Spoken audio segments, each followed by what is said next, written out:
adik-adik, hari ini kita kembali belajar di rumah untuk menghindari penyebaran COVID-19. Kali ini kita belajar sains bersama Kak Herman ya.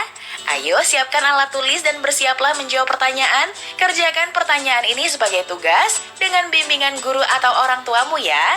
Ayah dan bunda, dari tayangan hari ini anak akan dapat mengembangkan kompetensi literasi, yaitu memahami paparan lisan tentang topik yang dikenali, mengidentifikasi ide pokok dan beberapa ide rinci dalam paparan tersebut, menjelaskan kembali dan menanggapi menggunakan pengetahuannya, serta menulis esai pendek untuk menggambarkan pengamatan dan pengalaman dengan lebih terstruktur.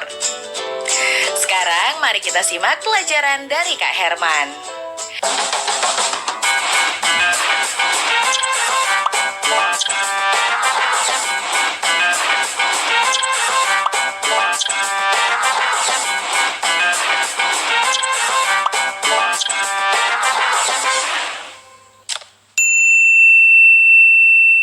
Halo Sobat X-Science, jumpa lagi bersama Kak Herman dalam program kesayangan kita, X-Science, Eksplorasi Sains. Adik-adik, pernahkah kalian bekerja bakti membersihkan kelas bersama teman-teman? Nah, tahukah adik-adik, kegiatan bekerja bakti seperti mendorong meja, memindahkan kursi, menyapu, dan kegiatan lainnya terjadi karena adanya gaya yang dilakukan. Gaya? Apa sih gaya itu? Mau tahu tidak? Yuk kita simak penjelasan berikutnya. Gaya adalah tarikan atau dorongan yang menyebabkan suatu benda bergerak. Suatu benda dikatakan bergerak jika kedudukannya berpindah dari posisi semula. Adik-adik, gaya juga memiliki sifat-sifat tertentu loh. Apa saja sih sifat-sifat gaya itu? Yuk kita simak penjelasan berikutnya. Pertama, gaya menyebabkan benda diam menjadi bergerak. Contohnya, ketika ada mobil sedang mogok, kita dorong. Dari tadinya diam menjadi bergerak. Meja yang tadinya diam kita dorong jadi bergerak. Menarik gerobak yang tadinya diam jadi bergerak. Kedua, gaya menyebabkan benda dari tadinya bergerak menjadi diam. Contohnya, pada saat seorang melempar bola, terus bola tersebut ditangkap. Bola tadinya bergerak, ketika ditangkap jadi diam. Itu adalah sifat gaya. Yang ketiga, gaya dapat menyebabkan benda berubah arah. Adik-adik pernah bermain bola? Pernah tidak menendang bola? Kemudian bola tersebut adik-adik sundul pakai kepala. Bola dapat berubah arah dikarenakan gaya yang diberikan pada bola tersebut. Keempat, gaya dapat menyebabkan benda bergerak lebih cepat. Coba acungkan tangan, siapa yang memiliki sepeda di rumah? Pernahkah adik-adik bermain sepeda? Ketika adik-adik menekan pedal sepeda semakin keras, maka kecepatan sepeda adik-adik akan bergerak jauh lebih cepat. Kelima, gaya dapat mengubah bentuk benda. Ini lebih ekstrim adik-adik, contohnya, pernah nggak adik-adik melihat mobil tabrakan? Badan mobil yang tadinya bagus, mulus, ketika menabrak sesuatu, maka dia akan hancur atau bentuknya jadi berubah.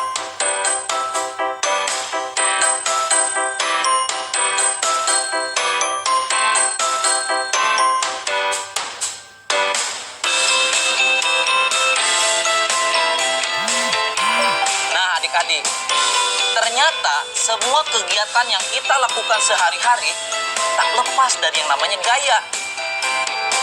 Udah bukan belajar sains? Saatnya kita bernalar. Yuk, mari kita bernalar ya. Manakah yang benar dari pernyataan berikut ini? A. Kotak A didorong lebih jauh karena gaya yang diterapkan lebih besar.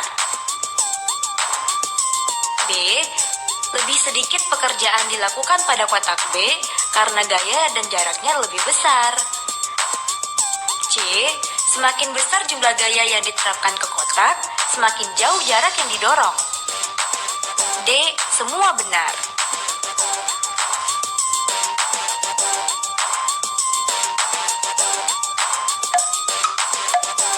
Bagaimana Sobat Xsense? Sudah tahu jawabannya? Kalau belum, yuk kita simak penjelasan berikut. Jawaban yang tepat adalah pilihan yang C, yaitu semakin besar jumlah gaya yang diterapkan ke kotak, semakin jauh jarak yang didorong. Karena besarnya gaya berbanding lurus dengan besarnya perpindahan. Gaya 60 Newton lebih besar daripada gaya 40 Newton. Makanya, semakin besar jumlah gaya yang diterapkan ke kotak, semakin jauh jarak yang didorong. Nah, adik-adik, sekarang waktunya menjawab pertanyaan. Pertanyaannya adalah, jelaskan 3 contoh aktivitas kalian yang menggunakan sifat gaya ketika membantu ibu di rumah. Dicatat ya, jelaskan 3 contoh aktivitas kalian yang menggunakan sifat gaya ketika membantu ibu di rumah. Jawablah pertanyaan ini sebagai tugas dan kerjakan dengan bimbingan guru atau orang tuamu.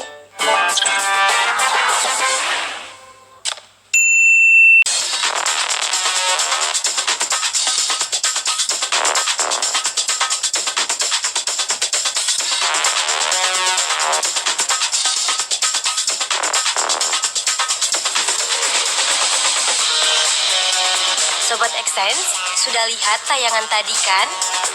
Nah, menurut Sobat Xsense, gaya apa yang berperan pada mobil kren sehingga bisa menarik logam besi dan gaya apa yang terjadi saat seorang anak menjatuhkan bola dari ketinggian?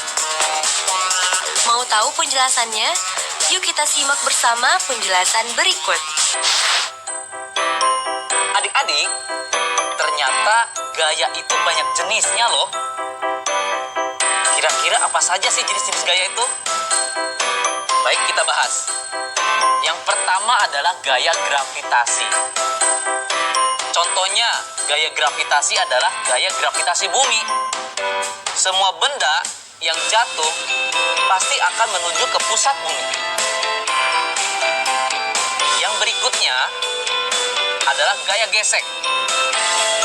Gaya gesek adalah gaya yang timbul akibat dua permukaan benda saling bersentuhan.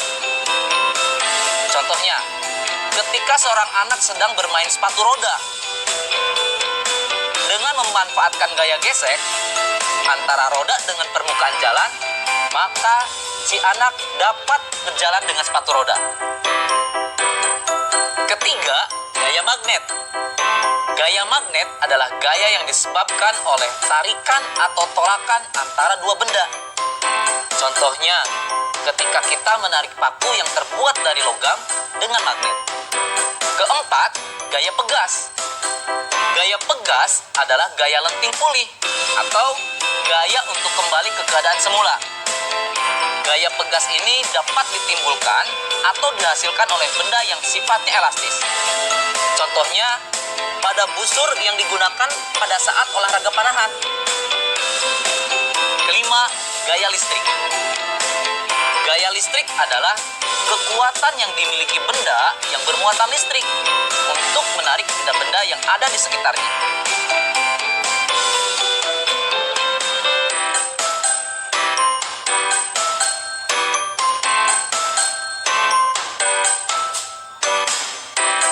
Bagaimana adik-adik? Mudah kan belajar sains? Saatnya kita bernalar. Yuk, mari kita bernalar ya. Rai menerbangkan layang-layang.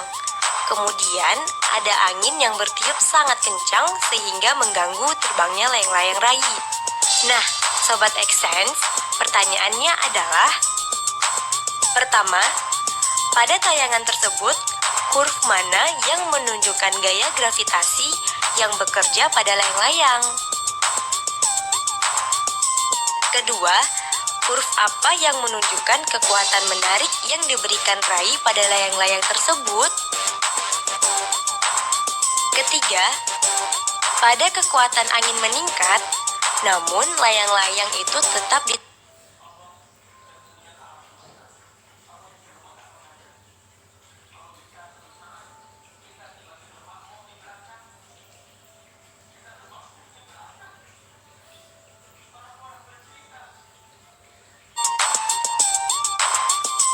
gravitasi pada layang-layang ditunjukkan oleh huruf C.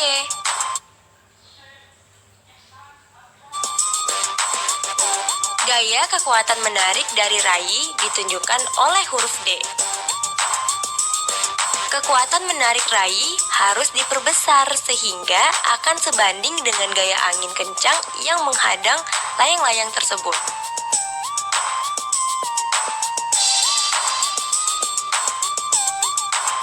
Nah, adik-adik, sekarang waktunya menjawab pertanyaan.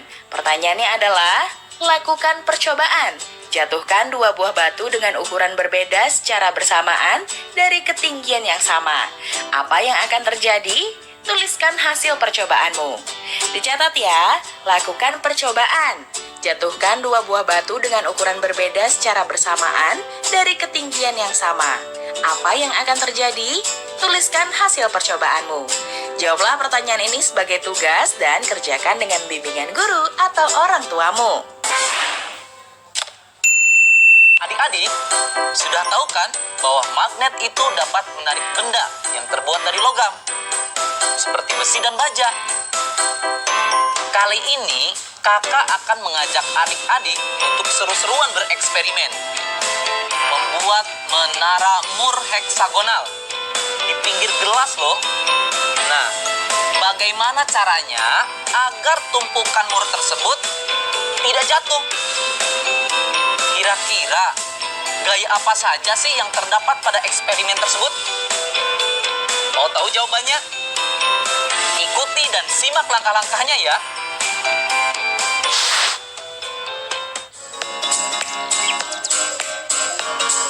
Sebelum memulai, terlebih dahulu kita siapkan bahan-bahannya ya, yaitu mur yang berbentuk heksagonal, kaleng minuman soda, gelas kaca, magnet, dan penggaris. Selanjutnya, kita mulai langkah-langkahnya. Pertama, susun 2 buah kaleng soda dengan tinggi yang sama. Letakkan penggaris di atasnya yang nantinya digunakan untuk menjembatani menara. Kedua, tempatkan magnet di kedua sisi penggaris di titik tengahnya. Magnet harus saling tarik-menarik dan menahan di tempat yang sama. Ketiga, atur penggaris di atas 2 menara sehingga magnet berada di tengah. Letakkan gelas minum di atas meja di antara menara sehingga titik di tepi gelas berada di tengah magnet. Keempat, pasang mur heksagonal ke magnet di bawah penggaris sehingga satu mur heksagonal saling terhubung ke yang lainnya. Kelima, seimbangkan tumpukan mur tersebut di tepi gelas dengan sangat hati-hati. Pastikan mur heksagonal tersebut langsung di bawah magnet di tepi kaca. Terakhir, lepaskan magnet dan saksikan tumpukannya akan runtuh. Bagaimana adik-adik? Seru kan eksperimennya? Mau tahu kenapa bisa terjadi seperti itu? Saat memasang tumpukan mur di bawah magnet pada tepi gelas, gaya magnet akan menarik mur tersebut. Sementara pada tumpukan mur, karena ada pengaruh gaya magnet, mereka akan mengembangkan medan magnet dalam mur itu sendiri. Medan magnet pada mur ini sifatnya lemah, namun akan tetap ada setelah kita melepaskan mur dari magnet. Bidang lemah ini hanya cukup untuk menarik mur ke medan magnet di atasnya yang jauh lebih kuat. Ketika pengaruh gaya magnet kita angkat atau kita hilangkan, secara perlahan medan magnet pada mur ini akan menghilang dan gaya gravitasi akan menjatuhkan tumpukan mur tersebut. Jadi, gaya yang berpengaruh pada eksperimen tadi adalah gaya magnet dan gaya gravitasi. Nah, adik-adik, sekarang waktunya menjawab pertanyaan. Pertanyaannya adalah, tuliskan pengamatanmu dalam bentuk laporan sederhana terhadap percobaan menara mur heksagonal. Dicatat ya, tuliskan pengamatanmu dalam bentuk laporan sederhana terhadap percobaan menara mur heksagonal. Jawablah pertanyaan ini sebagai tugas dan kerjakan dengan bimbingan guru atau orang tuamu.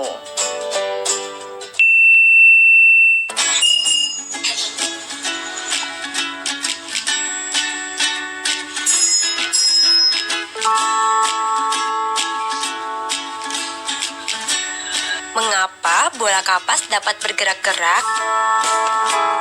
Halo Fadil. Halo Arik.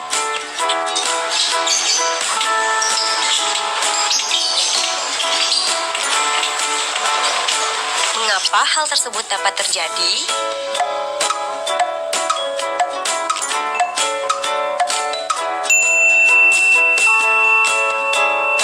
Halo Sobat X-Science, jumpa kembali bersama Kak Herman dalam program kesayangan kita, X-Science, Eksplorasi Sains. Adik-adik, pernah tidak kalian berpikir bunyi itu apa? Atau kenapa sih muncul bunyi? Kakak kasih ilustrasi ya. Jika kalian sedang terdiam, tiba-tiba kalian memukul meja. Apa yang akan terdengar? Suara atau bunyi? Atau ketika kalian terdiam, ada nyamuk terngiang di dekat telinga kita. Apa yang terdengar? Bunyi atau suara? Jadi, bunyi itu apa sih? Bunyi adalah suatu gelombang yang dihasilkan oleh benda yang bergetar.